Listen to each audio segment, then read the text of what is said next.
Oui, bonjour, je suis le docteur Fadel Saïbou et je vais vous parler de la chirurgie de la prostate. Elle concerne principalement le cancer de la prostate et l'hypertrophie bénigne de la prostate. Donc, euh, les indications opératoires sont pour le cancer de la prostate, les tumeurs localisées stade T1, T2, parfois T3, le score de Gleason inférieur ou égal à 7, parfois 8 est sélectionné, correspondant à SUP inférieur ou égal à 3, ce qu'on utilise actuellement. Donc, espérance de vie supérieure à 10 ans, PSA élevé ou en progression sous surveillance active. Et comme contre-indication, nous avons les métastases, M+, surtout, et la présence de comorbidité sévère. Voilà. Pour le cas de l'hyperplasie bénigne de la prostate, nous avons échec du traitement médical, euh, retention urinaire récidivante, infection urinaire, insuffisance rénale, complications, genre des verticules de la vessie ou calcul. Voilà. Pour les précisions techniques, donc pour le cas du cancer de la prostate, donc on fait la prostatectomie radicale. La voie d'abord rétropubienne permet un curage ganglionnaire, mais euh, la voie d'abord laparoscopique ou robot assisté donne une moindre morbidité et une meilleure précision. Voilà. La technique utilisée consiste en l'ablation de la prostate et vésicule séminale, plus curage ganglionnaire si nécessaire, et préservation des bandelettes neurovasculaires si possible. Et enfin, anastomose vésico-urétrale.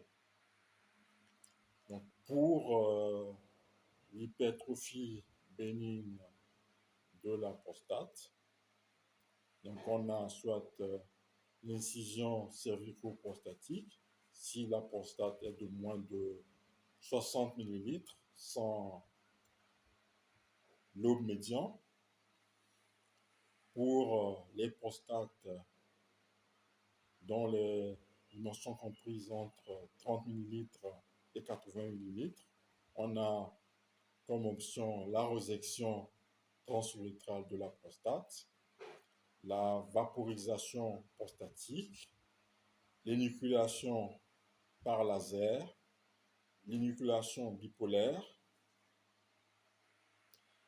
et pour les prostates supérieures à 80 millilitres, on a la vaporisation prostatique, l'énucléation laser ou bipolaire, l'adénomectomie prostatique, qu'elle soit ouverte, cellule ou robot assisté. Donc d'autres traitements existent, comme le rhizome ou l'aquablation.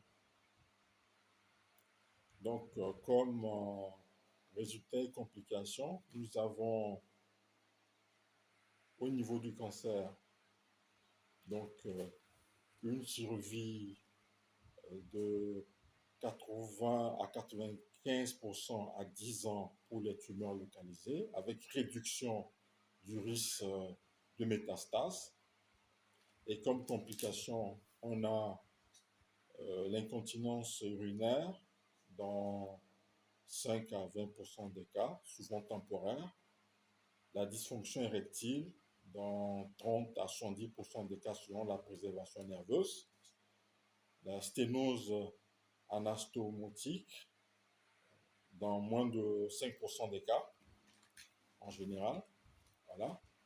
Pour l'hypertrophie bénigne de la prostate, on a une amélioration notable du débit urinaire dans 80% des cas. Les complications sont l'éjaculation rétrograde, qu'on peut retrouver dans 50 à 70% des cas, l'incontinence dans moins de 5% des cas en général, le syndrome post-RTUP, c'est-à-dire résection transurétale de la prostate, autour de 5%. Voilà. Pour le suivi post-opératoire concernant le cancer, donc quand on a le dosage de la PSA tous les 3-6 mois, et il y a donc échec si la PSA est supérieure à 0,2 nanogrammes par millilitre. Voilà. On a une surveillance par imagerie TDM, IRM, scintigraphie osseuse en cas de suspicion de récidive, et rééducation périnéale pour l'incontinence. Voilà. Pour l'hypertrophie bénigne de la prostate, on vérifie la débimétrie à 3-6 mois. On surveille les symptômes résiduels, les infections éventuellement. Donc, comme pronostic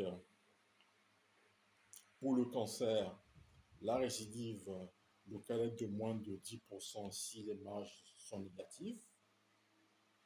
Le traitement adjuvant, radiothérapie, hormonothérapie, si risque élevé est préconisé.